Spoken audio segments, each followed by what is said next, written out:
Hi, this is Aaron with Zollotech. Today I just wanted to revisit the ZAGG covering for your iPhone or any device you might have.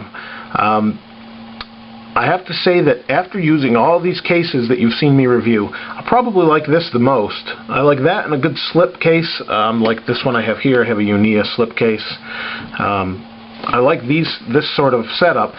I keep going back to the ZAGG, and the reason is this ZAGG just makes the device so thin I don't have to worry about it. The only concern you might have with the ZAGG is there's no shock protection. But the covering itself is top-notch.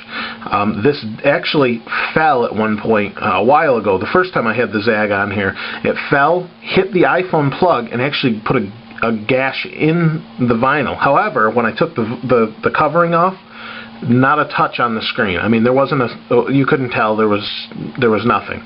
So I'm surprised the covering, the ZAGG Invisible Shield, ripped, but it actually protected the phone. So I took it off, I emailed ZAGG, and they sent me a new one. Free of charge, free shipping, everything. So this is, you can see this is my 32 gig iPod 3GS, or iPhone 3GS rather. You can see the little bubbles in here. It's really, really difficult to get this absolutely perfect.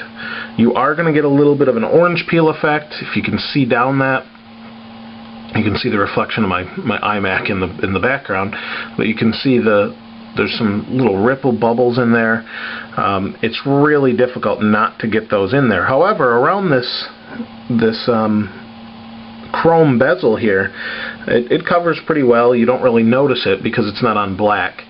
And for the most part, you're not going to notice it because you're going to hold it like this. So the main ones you're going to notice are on the screen. Now, I did take my time. I've done this about 5 or 6 times now on different products. And when that screen's on, you can't see any of those bubbles. So it's not too big of a deal. See, I just turned airplane mode on so we don't hear it, but you can't see anything. It's very responsive. It's just as responsive as the main screen, and after you've had it for a couple days, the ZAGG actually is just as slippery as the regular coating or whatever's on here, the dust repellent or fingerprint oleophobic coating.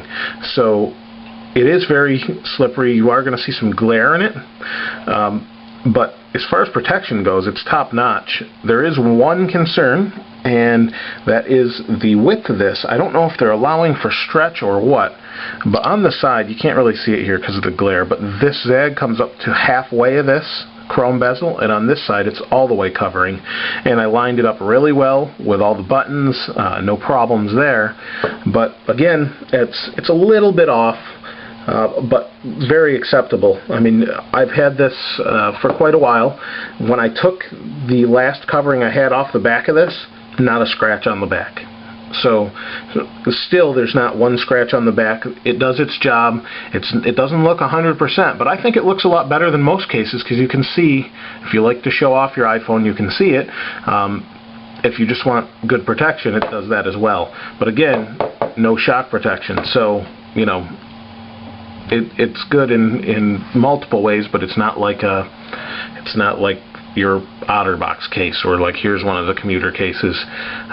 You know, you're not going to have this silicone protection. So it's really, you could use them in conjunction with one another, but it's really for someone that wants to keep the iPhone thin. It'll still dock in this, works great.